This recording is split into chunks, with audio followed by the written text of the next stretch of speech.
اعوذ باللہ من الشیطان الرجیم بسم اللہ الرحمن الرحیم اللہ خالق کل شیء وهو علی کل شیء وکیل اللہ خالق کل شیء، اللہ ہی خالق ہے ہر چیز کا، وهو علی کل شیء وکیل، اور ہر چیز پر نگہبان بھی وہی ہے۔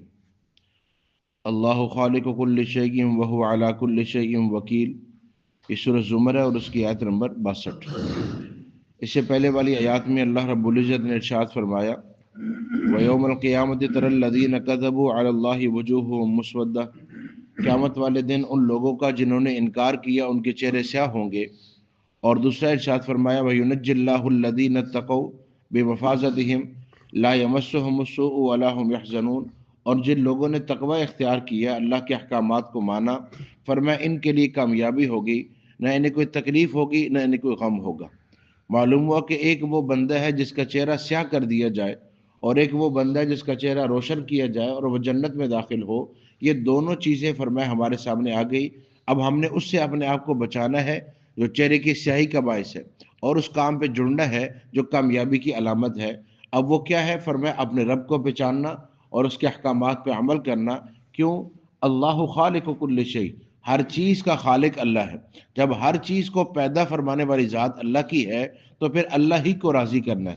وہو علی کل شیء وکیل، اور ہر چیز پر نگہبان بھی اللہ ہی ہے۔ فرمایا لہو مقالید السماوات والارض، زمین و آسمان کی کنجیاں بھی اسی کے پاس ہے۔ والذین کفروا بآیات اللہ، وہ لوگ جو اللہ کی آیات کا انکار کرتے ہیں، اولئک هم الخاسرون، فرمایا یہ لوگ خسارہ اٹھانے والے۔ اب یہ جو زمین و آسمان کی کنجیاں ہیں یہ کیا ہے؟ تو اس کی تفسیر میں علماء نے لکھا ہے کہ سبحان اللہ والحمد للہ ولا الہ الا اللہ واللہ اکبر ولا حول ولا قوت الا باللہ العلی العظیم، لا الہ الا اللہ وحدہ لا شریک لہ لہ الملک ولہ الحمد وہو علی کل شیء قدیر۔ فرمایا یہ کنجی ہے زمین و آسمان کی۔ ہر بندے کو چاہیے جو اللہ کو راضی کرنا چاہتا ہو، فجر کے بعد اور مغرب کے بعد یہ کلمات 10 دفعہ پڑھا کرے۔ تفسیر قرطبی میں لکھا ہے کہ جو بندہ یہ کلمات پڑھ لیتا ہے 10 دفعہ صبح اور 10 دفعہ شام، وہ اپنے اللہ کو راضی بھی کر لیتا ہے اور اللہ کی مرضی کے مطابق زندگی گزارنے پر چل بھی پڑتا ہے۔ تو کوشش کرنی چاہیے کہ ان کلمات کو صبح شام ادا کرنا۔ پھر نبی پاک صلی اللہ علیہ وآلہ وسلم پر درود شریف بھیجنا، استغفار، یہ ہمارے لیے ضروری ہے۔ تو اگر صبح 100 دفعہ یہ ہو جائے، شام کو ہو جائے، تو اس کا فائدہ یہ ہوگا کہ ذکر میں بھی شامل ہوں گے، پھر درود شریف کے اندر بھی شامل ہوں گے، پھر یہ وہ کلمات بھی مل جائیں گے جس سے اللہ راضی ہوتے ہیں اور اللہ کی مرضی کے مطابق انسان زندگی گزار سکتے ہیں۔ چونکہ کفر کی ہمیشہ کوشش یہ رہی ہے کہ اللہ کو چھوڑ کر کسی اور کی عبادت، یا اللہ کی عبادت ہی صرف نہ ہو، اللہ کے علاوہ کی بھی عبادت۔ اور خود نبی پاک صلی اللہ علیہ وآلہ وسلم کو مکہ والوں نے بہت ساری آفریں کی۔ ایک یہ کہا کہ آپ اپنے خدا کا ذکر کریں، ہمارے بتوں کو چھوڑ دیں۔ پھر یہ کہا کہ اگر آپ نہیں چھوڑ سکتے تو کم از کم ایک دفعہ آپ ان کے سر پہ ہاتھ رکھ دیں۔ پھر یہ کہا کہ ایک دن ہم آپ کے خدا کی عبادت کرتے ہیں، ایک دن آپ ہمارے بتوں کی کر لیں۔ یعنی وہ چاہ رہے تھے کہ کوئی نہ کوئی صورت نکلے۔ اس کا جواب ارشاد فرمایا قل، میرے نبی آپ فرما دیجئے افغیر اللہ تأمرونی اعبد، کیا اللہ کے علاوہ کسی اور کی عبادت کا مجھے کہہ رہے ہو، مشورہ دے رہے ہو؟ ایھا الجاہلون، اے جاہلوں، اس سے بڑی جہالت کیا ہوگی کہ انسان اپنے پیدا کرنے والے کو چھوڑ کر کسی اور کے سامنے سر جھکا دے۔ تو تم مجھے اللہ کے سوا کسی اور کے لیے یہ کہہ رہے ہو کہ میں اس کی عبادت کروں۔ وَلَقَدْ أُوحِيَ إِلَيْكَ، اور تحقیق وحی کی گئی میری طرف، وَإِلَى الَّذِينَ مِن قَبْلِكَ، اور ان لوگوں کی طرف بھی جو مجھ سے پہلے تھے، یعنی پہلے انبیاء کی طرف۔ کیا وحی ہوئی؟ لَإِنْ أَشْرَكْتَ لَيَحْبَطَنَّ عَمَلُكَ بِالْفَرْضِ وَالْمَحَالِ، اگر آپ سے بھی شرک کا ارتکاب ہوا تو آپ کے بھی سارے اعمال ضائع ہو جائیں گے۔ وَلَتَكُونَنَّ مِنَ الْخَاسِرِينَ، اور آپ نقصان اٹھانے والوں میں سے ہوں گے۔ چونکہ انبیاء سارے کے سارے معصوم ہوتے ہیں ہر طرح کے گناہوں سے، اس شرک کا ارتکاب ممکن نہیں ہے انبیاء سے، لیکن یہ امتوں کو سنانا ہے اگر نبی سے بھی بالفرض والمحال یہ عمل ہوتا ہے تو نبی کے اعمال باقی نہیں رہتے، تمہارے اعمال کیسے باقی رہے گی؟ یہاں تو صرف نبی پاک صلی اللہ علیہ وآلہ وسلم کے لیے فرمایا۔ سورہ انعام میں آپ سن چکے ہیں 18 انبیاء کا نام لے کر فرمایا وَلَوْ أَشْرَكُوا لَحَبِطَ عَنْهُمْ مَا كَانُوا يَعْمَلُونَ، اگر شرک ہو گیا تو سارے کے سارے اعمال ضائع ہو جائیں۔ اس سے آپ نے آپ کو بچانا ہے کہ کوئی بندہ اللہ کی ذات میں، اس کی صفات میں یا اس کے صفات کے تقاضوں میں کسی کو شریک کر بیٹھے، اس سے اپنے آپ کو بچانا ہے۔ فرمایا بل اللہ فاعبد وکم من الشاکرین، بلکہ اللہ ہی کی عبادت ہے اور اسی کے لیے شکر گزار بننا ہے۔ عبادت کا حق کس کے لیے ہے؟ صرف اللہ کی ذات کے لیے۔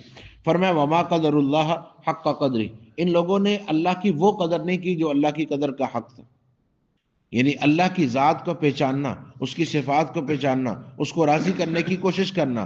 اب یہاں کوئی دنیا میں تھوڑا بہت احسان کر دے تو ہم کہتے جی اس نے مجھے خرید لیا، جی میں نے اس کو راضی کرنا ہے، کہ جی میرا سب کچھ اس کا ہے، جی یہ میرے مشکل وقت میں کام آیا تھا، اب میں اسی کے لیے ہوں۔ یہاں کوئی تھوڑا سا احسان کرے تو ہماری زبان پہ یہ جملہ آ جاتا ہے، وہ ذات جس نے زندگی دی ہے، جس نے جسم عطا کیا ہے، پھر جس نے اعضاء عطا کیے ہیں، وہ سب کچھ دینے والی ذات، اس کے لیے ہم تابعدار کیوں نہیں ہو رہے؟ دنیا کا احسان کرنے والا آدھی سی آواز دے میں بھاگا چلا ہوں، اور اللہ رب العزت دن میں 5 دفعہ بلائے اور میں نہ ہوں، بات سمجھ رہے ہیں؟ آپ نے کبھی دیکھا ہوگا آفس کے باہر جو پی اے بیٹھا ہوا ہے، اندر سے بیل ہوتی ہے، وہ کیا کرتا ہے؟ دوڑتا ہوا اندر جاتا ہے، اور اندر جا کے وہ یہ بھی کہہ دیتا ہے کہ ٹھیک ہے کوئی بات نہیں، اور پھر بیل دیتے ہیں، وہ پھر بھاگتا ہے، وہ یہ نہیں سوچتا کہ کام کوئی نہیں ہوگا، وہ پھر جاتا ہے۔ اور ایک دن میں جتنی دفعہ بھی یہ جا رہا ہے، کیا وجہ ہے؟ اسے پتا ہے کہ اگر میں یہ جتنی دفعہ آؤں گا جاؤں گا، مہینے کے بعد تنخواہ ملے گی۔ ایسے ہی ہے نا؟ اب یہ اس تنخواہ کی وجہ سے بلانے پر اتنی دفعہ بھاگ رہا ہے، میں دن میں 5 دفعہ اپنے اللہ کے لیے کیوں نہیں آ سکتا؟ مولانا یوسف صاحب رحمۃ اللہ علیہ راولپنڈی میں بیان کر رہے تھے، تو بیان میں یہ فرمایا کہ جو بندہ نماز پڑھتا ہے، اللہ کے سامنے کھڑا ہوتا ہے، اللہ سے مانگتا ہے، اللہ اس کے لیے غیب سے سارے اسباب پیدا فرمائیں گے، تم اللہ کو راضی کرو، عبادت کرو، اللہ سے مانگو، اللہ دینے والے ہیں۔ بیان فرما رہے تھے، ایک بندے نے پوچھا جی کہ یہ کیسے ہو سکتا ہے کہ نماز پڑھنے سے اللہ تعالیٰ رزق دے دے؟ فرمایا آپ کام کیا کرتے ہو؟ تو اس نے کہا جی میں سرکاری ملازم ہوں۔ کس محکمے میں؟ کہا پولیس میں ہوں۔ کون سی پولیس؟ تو کہا ٹریفک میں۔ کہا تم بڑے آرام سے میری بات سمجھ جاؤ گے، جب آپ چوک میں کھڑے ہوتے ہو تو کیا کر رہے ہوتے ہو؟ اس نے کہا جی کہ کوئی گاڑی سامنے سے آ رہی ہے اس کو روک رہا ہوں، کوئی سائڈ سے آ رہی ہے اس کو روک رہا ہوں، ادھر سے آ رہی ہے اس کو روک رہا ہوں، بس یہ اشارے کرتا ہوں۔ کہا کوئی بھی بندہ یہ کہے کہ یہ کیسا بے وقوف آدمی چوک میں کھڑے ہو کہ یہ کیا اشارے کر رہا ہے، کبھی ہاتھ آگے کرتا ہے، کبھی دائیں کبھی بائیں، اور آپ کو یہ کہا جائے کہ بھائی اچھے خاصے سمجھدار انسان ہو، یہ کیا کرتے رہتے ہو؟ تو آپ کیا جواب دیتے ہو؟ کہ یہ اشارے کروں گا تو مہینے کے بعد تنخواہ ملے گی، اس سے میرے بچوں کا گھر چلے گا۔ کہا تمہیں ان اشاروں پر یقین ہے، اس اشارے پر یقین کیوں نہیں ہے؟ اس پر یقین کیوں نہیں آ رہا کہ یہ کروں گا تو اسے بھی ملے گا؟ بندوں پر ہے کہ اشارہ کرنے سے بندے دے دیں گے، اللہ کیوں نہیں دے گا؟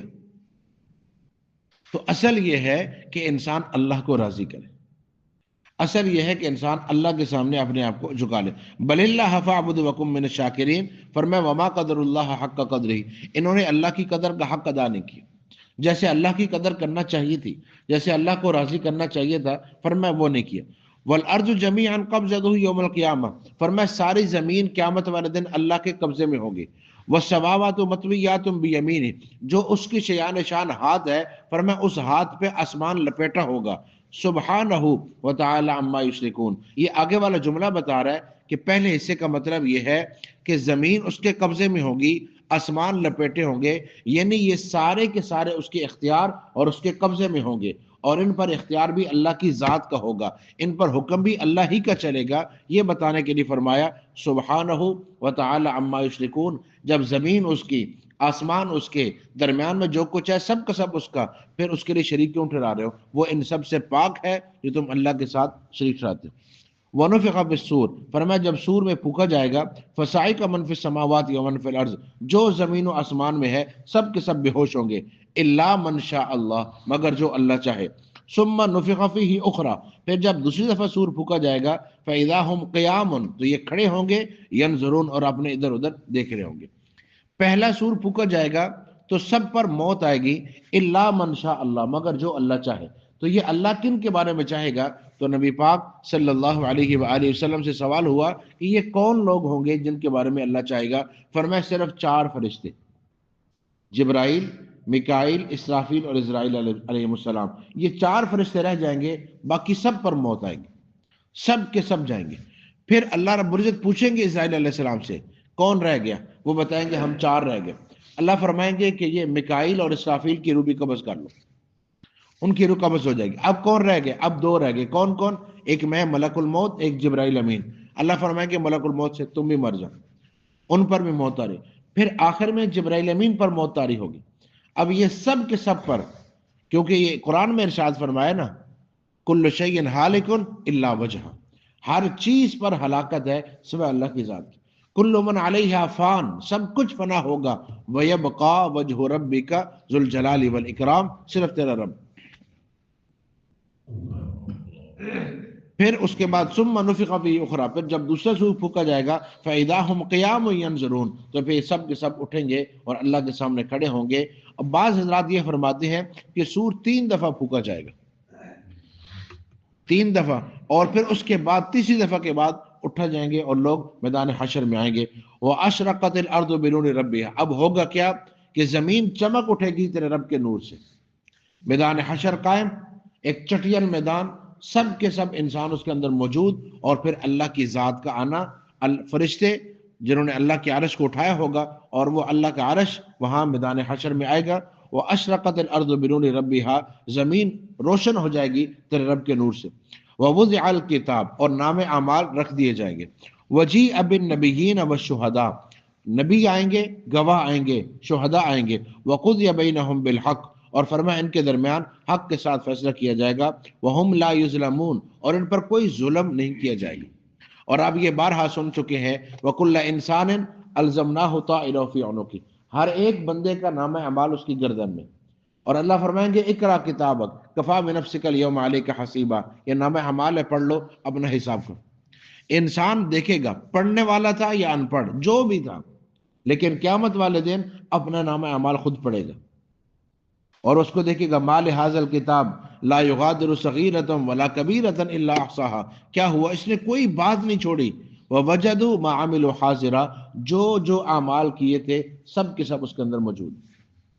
ولا یظلم ربک احدا، فرمایا تیرا رب کسی پر ظلم نہیں کرتا، کہ کوئی گناہ نہ کیا ہو وہ لکھا جائے اور کوئی نیک عمل کیا ہو نہ لکھا ہو، ایسا نہیں ہوگا، سب کا سب موجود ہوگا۔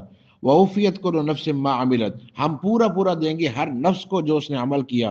وَهُوَ أَعْلَمُ بِمَا يَفْعَلُونَ، اور وہ بہت خوب جانتا ہے جو یہ کر کے آئے، وہ سب کا سب اللہ رب العزت کے علم میں ہے۔ پھر آپ نے یہ بھی سنا کہ قیامت والے دن صرف نام اعمال نہیں ہے، ایک تو یہ ہے نا کہ نام اعمال میں جو کچھ ہے، پھر اس کے بعد وہ فرشتے جو آپ کے ساتھ اعمال لکھنے والے، 2 صبح کے 2 شام کے، کتنے ہو گئے؟ 4، یہ فرشتے ہیں، یہ آپ کے حق میں گواہی دیں گے یا آپ کے بارے میں بتائیں گے۔ پھر انسان انکار کر دے گا، اس کا بھی انکار کہ فرشتے جو کہہ رہے ہیں، اور اس کا بھی انکار جو کتاب میں ہے، جو لکھا ہوا اس میں نام اعمال میں، اس کا بھی انکار۔ پھر کیا ہوگا؟ اللہ فرمائیں گے الیوم نختم علی افواہہم وتکلمنا ایدیہم وتشہد ارجلہم بما کانوا یکسبون، پھر اس کی زبان پہ اب مہر لگاؤ، اب ہاتھ بولیں گے، پاؤں بولیں گے۔ حتی اذا ما جاؤها شہد علیہم سمعہم وابصارہم وجلودہم، کان بولیں گے، آنکھیں بولیں گی، چمڑا بولے گا۔